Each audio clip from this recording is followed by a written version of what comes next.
புது பலனா இருக்கிறீங்களா? ஆண்டவர் தினந்தோறும் புது பலனை கொடுக்க விரும்புகிறார். இந்த புது பலனை பெற்றுக்கொள்ள என்ன செய்யணும் தெரியுமா? நம்ம கழுகுகளை போல செட்டைகளை அடித்து எழும்பணுமா புது பலனோட. இந்த கழுகனுடைய ஆயுச நாட்கள் 70 வருஷம் அப்படின்னு சொல்றாங்க. 70 வருஷம் ஒரு கழுகனுடைய ஆயுச நாட்கள் என்று. ஆனா 40 வருஷம் கடந்த உடனே இந்த கழுகு கொஞ்சம் பலவீனப்பட்டு வயசானாயிரும்ல. அப்போ வயசாகி கொஞ்சம் பலனெல்லாம் இழந்துருமா, அப்படியே சோர்ந்து முடியெல்லாம் உதற ஆரம்பிக்குமா.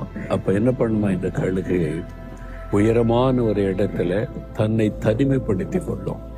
தனிமையான இடத்துல இப்ப உட்காரும். அது உட்கார்ந்து காத்திருக்கும் போது அதனுடைய அந்த இறக்கையில எல்லாம் உதற ஆரம்பிக்கும். முடிகள் எல்லாம் உதர்ந்து மொட்டை கழுகா மாறிடுமா. அப்படியே அதனுடைய கையில நகம்தான் அதனுடைய வல்லமை, பலன்.